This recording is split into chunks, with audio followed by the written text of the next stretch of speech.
Let's move on though, because I want to ask you, considering everything you've been through, do you want to give us a run through of where you've been, like what's been happening since January 6th, to start from the beginning? Sure, absolutely. Just starting with January 6th forward. Well, yeah, like how did you come to? Tell us what happened? Yeah. So after the election in 2020, I'd say somewhere around November 5th or 6th or 7th, in those early days afterwards, I was one of the people who decided to lend my voice. There were a number of conservative influencers who kind of decided to go to swing states around the country and basically throw rallies and First Amendment protected events to encourage people to basically like keep the energy up and say, hey, we want an audit. We feel like something's wrong. Everybody, millions of people thought something was wrong. And so I went to the state of Michigan and I lended my voice to 3 rallies when I was there. And then I went to DC for a couple. And so I was very much involved in this, what ended up being called the Stop the Steal movement. And on January 6th, I got invited to speak in D.C. at the Capitol. There were graphics that were made for the speakers. I was one of probably 100 people or more who had a graphic that there was supposed to be an event at the Capitol. So it was always my understanding that President Trump was going to speak at the Ellipse, that there would be a march from the Ellipse to the Capitol, and that there was going to be a second event at the Capitol. I was told it was a permitted event, which I believe it was. There was a stage, etc.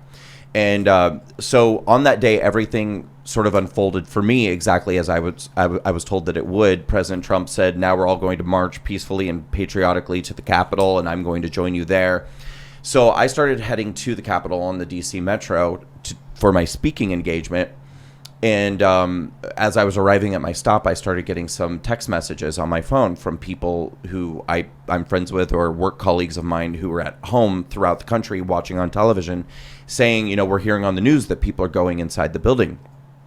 And I didn't know what that meant because I've attended dozens and dozens of right-wing rallies over the years, and that type of thing never happens with conservative people. Conservative people are very, very calm, peaceful. So to hear that, it sounded strange to me. And honestly, the first image that it brought up in my mind was, I thought to myself, when left-wing protesters like Alyssa Milano even and Amy Schumer, for a number of different causes, have gone inside of government buildings, have gone inside the Capitol, and pounded on Congress people's doors or made noise, gotten dragged out. Usually it lasts like 6 seconds and they get pulled out.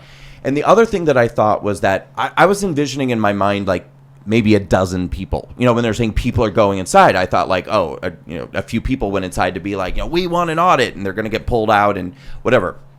So as I get to the stop, I get off and I'm heading toward the Capitol, and I decided to start shooting a video. And again, I've done enough events to know that if you're in a large crowd of people, live streaming is just not even a possibility. So I was like, I'm just going to record this into my camera roll on my phone. And then if I capture anything interesting, I'll cut it down and put it out on social media later. So I'm approaching the Capitol from the east side. This is the east side of the Capitol. This is the west side of the Capitol. This is a very important point to me that I make every time I do an interview, because the conservative media has done a terrible job of covering this story. So most people, even people who are supportive of people who got arrested, don't understand this. When you've seen the footage on the news of windows being smashed and struggles with police officers and flashbangs and things like that, as far as I know, that happened exclusively in the crowd on the west side of the building. People were breaking windows and going inside. So I didn't witness any of that. None of that. And in my video, which everything I'm about to say, you can watch with your own eyes. You don't have to take my word for it. Just my video tells the same story.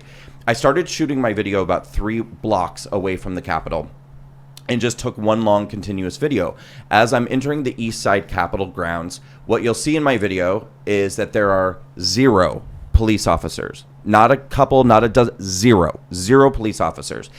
People are standing all over the grounds calmly. People are walking their dogs. People are carrying their babies. Everyone's calm. Everyone's just chit-chatting. And there are no barricades. There's a very, very large sidewalk on the east side. Large enough that you could drive cars on it. And it's completely open. There's bike rack over on the left in the lawn and bike rack over on the right on the lawn, but the sidewalk is open. This is all in my video. I followed the sidewalk up to the Capitol, where there were several thousand people standing around the steps. In my video, you see at the top of the steps a man motioning down to people below, and he's calling out, "They've opened the doors. They're letting us in. We're going inside. We're going inside." I repeated what he said as I'm filming, and then I went to the top of the stairs, and when I got to the top of the stairs, sure enough, both doors were wide open, double doors, large metal double doors of the Capitol, wide open. And there's a crowd of several hundred people at the top of the stairs. Nobody's being violent. Nobody's hurting each other or anybody. It was loud. It was a little bit loud, but and there were people standing in front of me. You know, I was about 35 feet away from the open doors, and a lot of people taller than me in front of me, and a lot of people were carrying flags on poles that were hanging down. So what I did was, while my camera's filming this video, I extended my arms fully above my head and pointed them down toward the doors so that my camera could capture things that my eyes could not see. And I stood there for about 8 minutes on the east side steps filming as some people were making their way into the east side doors, open doors, and most people were just standing there, either filming or just kind of watching. And after about 8 minutes, a man came outside of the Capitol. He got on a bullhorn. He shouted into the bullhorn, "They've cleared Congress. Everyone's left the building. Clear out, clear out." And at that moment, I immediately turned around. I told the people behind me, they're saying to clear out, go this way, go this way. Were you in the building? I never went inside the building. I didn't get within 35 feet of going inside of the building. I mean, there were literally hundreds of people between me and the doors. And the crowd wasn't really moving. It wasn't a stampede. I mean, it was literally just like people kind of shoulder to shoulder, like going like this. And so I left the Capitol grounds and I went back to my hotel room in DC, and I took the video that I had just shot and I uploaded it to Twitter. It was, I think, about 8.5 minutes long. And I don't remember what I said, but I think I said something along the lines of, "This is what I witnessed today at the Capitol."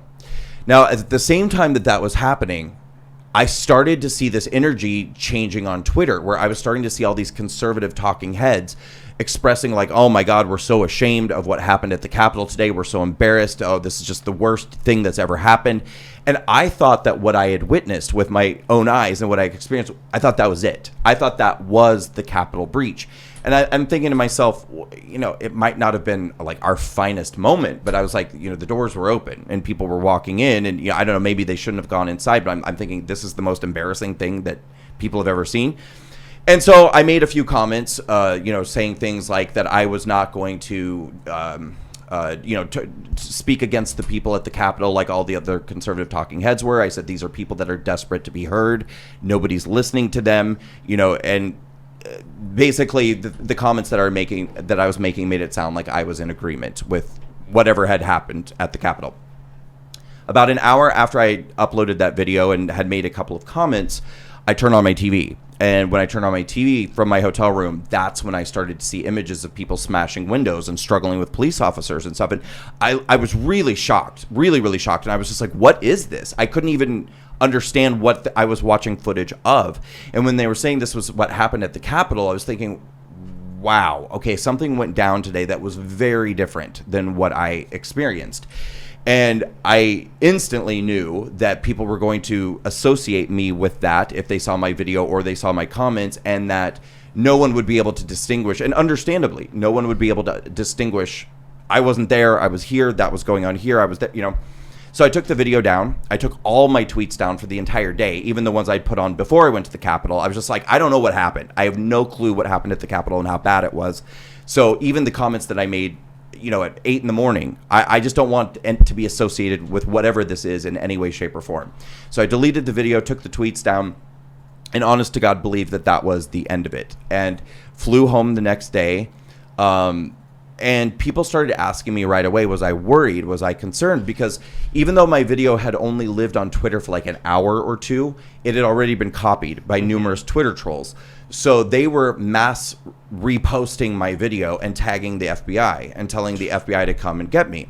And it was just getting worse and worse and worse day after day. So it wasn't, you know, going away. It was intensifying. And that was making me a little uncomfortable. And at that point, I thought, well, I'm probably going to get visited. I wouldn't be surprised if they ask me some questions, because this is just getting so. And at this point, they were starting to arrest people, and the story was really picking up, and it was picking up. But still, people were asking me on a daily basis, "Are you worried?" And I was like, "No." I was like, "Well, I didn't do anything. I have nothing to be worried about." And then 2.5 weeks later, on Monday, January 25th, I woke up to a team of FBI agents in tactical gear raiding my home at dawn. They got me out of bed, put me in handcuffs, and presented me with a search warrant to take. A team of agents began taking my computers, my iPad, my phones, hard drives, thumb drives, camera equipment, electronics, while 2 or 3 other agents put me in handcuffs and told me that I was facing multiple felony charges for what I had done at the Capitol on January 6th. And I remember I said, felonies? I said, I didn't even commit any crimes. And the guy said, "Oh, I saw your video. I saw what you did." And I started going, what the hell did I do? Like, I mean, I literally, like, I just, for a moment, I was just like, did I, like, black out? Like, did I do something, like, egregiously violent and I don't remember it? Or, like, what's going on? So they took me to jail. They put me in a cell where I sat for 2.5 days before, in 23-hour-a-day lockdown, before I finally had the opportunity to see a judge, and the judge ordered my release.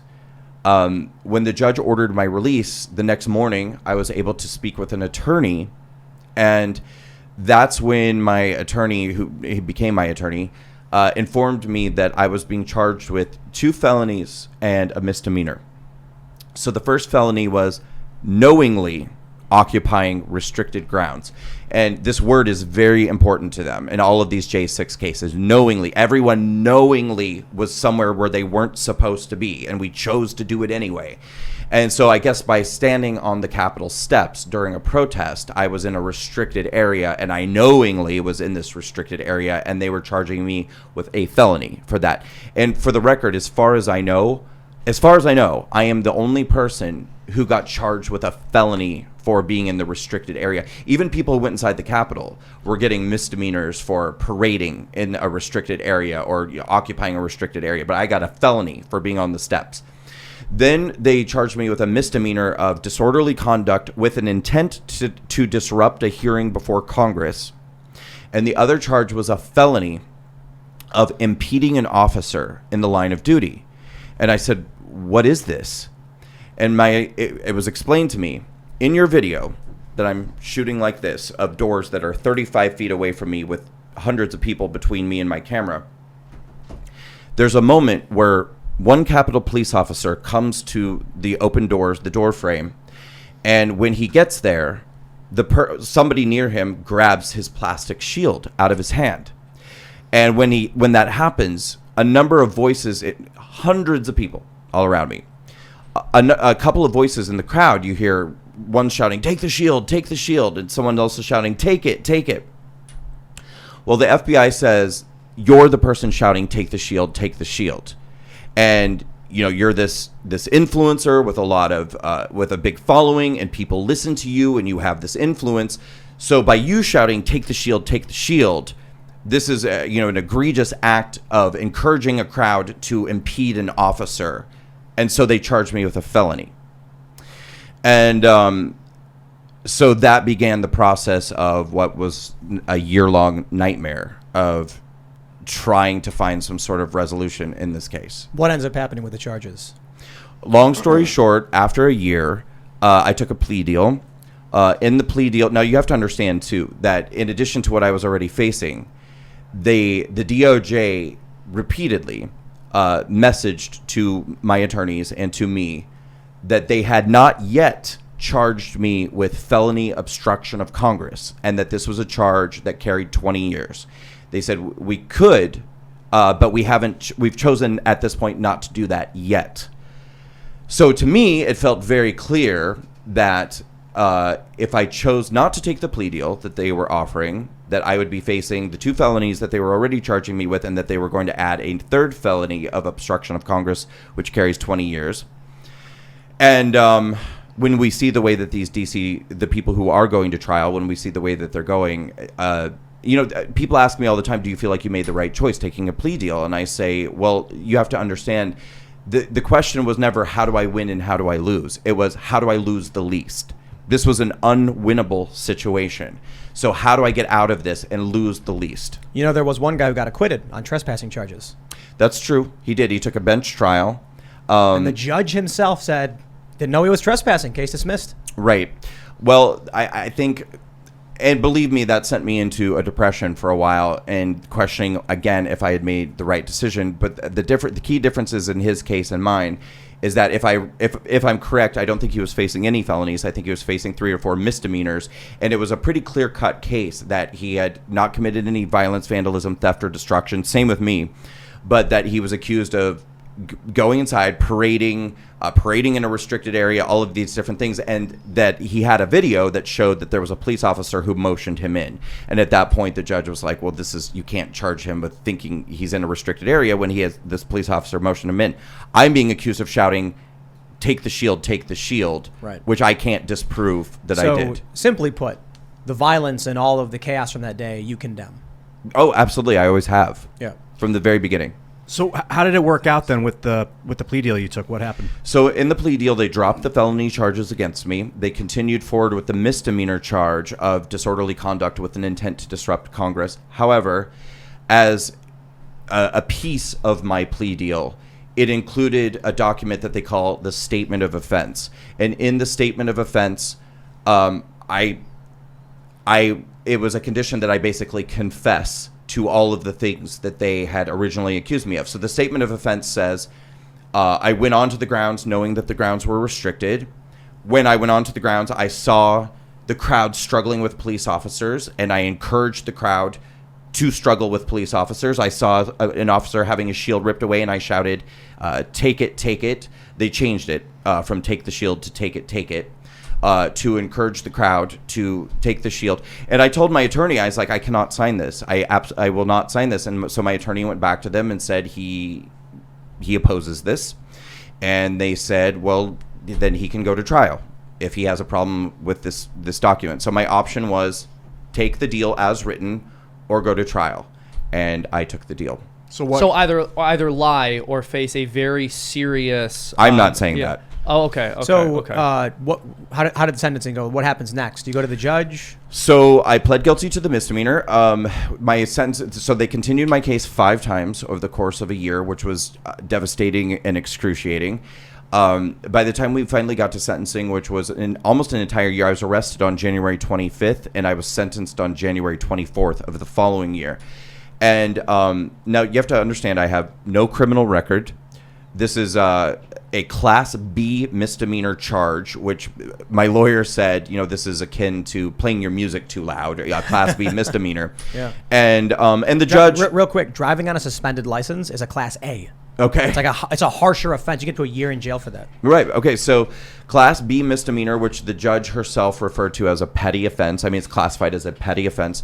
And I got sentenced to 3 months of house arrest, 3 years of probation, 60 hours of community service, the maximum fine of $5,000.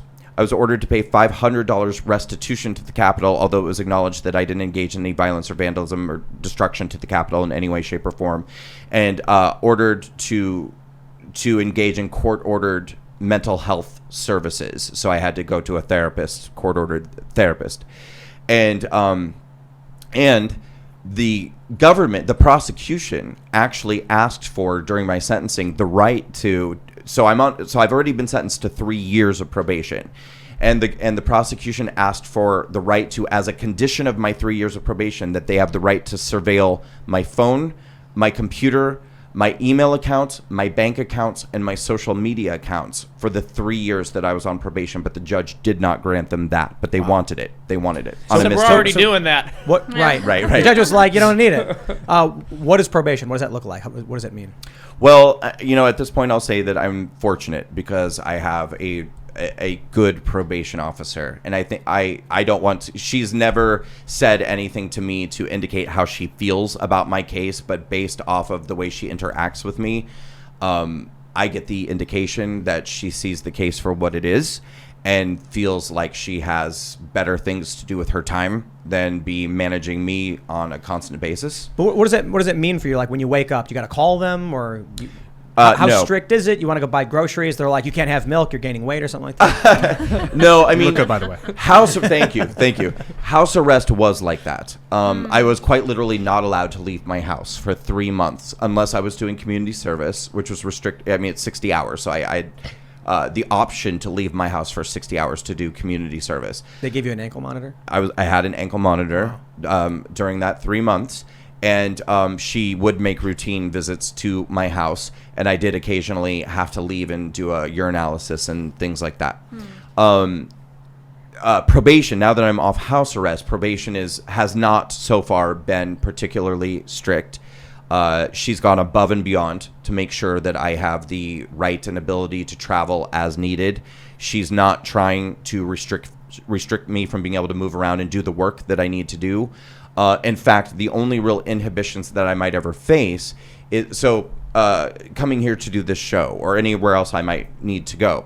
Let's just use as an example the state of California. If I need to travel to the state of California for any business or okay, I'm shaking my head. Texas. No, How about no. Texas? Pleasure. All You right, can all say right. All right. If I need to travel to the state of Texas for any reason, she has to contact the district in Texas that I'm traveling to, their probation office.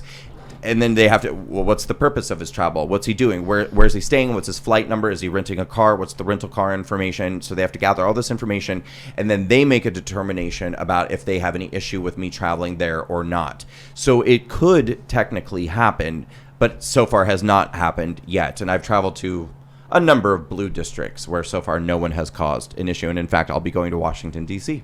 How do you feel soon. about the response from independent conservative media, starting with everything that happened? Do you feel that your story was accurately represented? That would imply that there was any. So, no, it's been terrible. I mean, it's been terrible. I've pushed really, really, really hard to get my story out, and I've gotten to the point where I've been successful. And I was interviewed by Mark Levin on Levin TV. I just sat down with Tucker Carlson 2 weeks ago on Fox Nation. So we sat down for an hour, and that's on Fox Nation.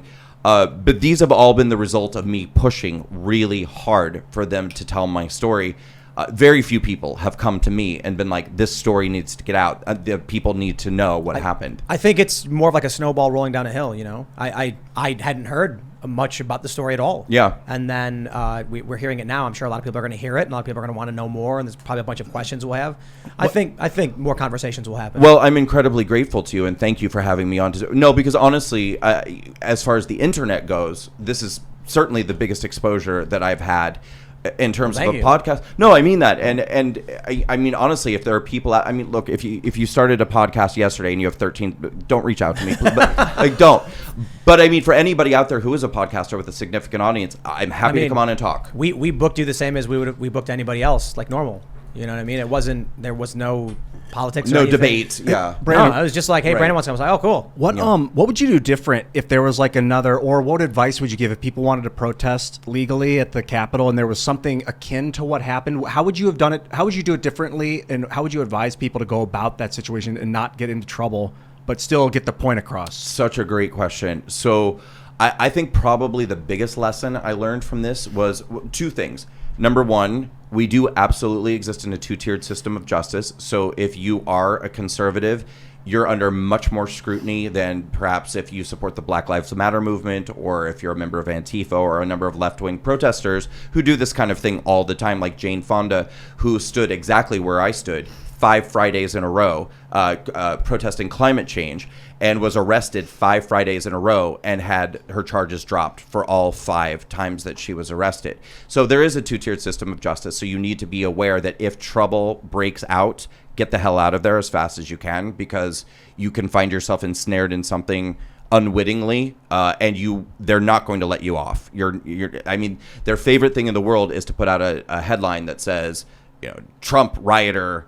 And you could be a 67-year-old woman with no criminal record. You could be 73 years old. They don't care. It's as long as they get the Trump rioter headline. That's all that's important. The second thing I would say is be really, really aware that there could be a lot more going on than what you're witnessing with your own eyes. I mean, that to me personally is probably the biggest lesson.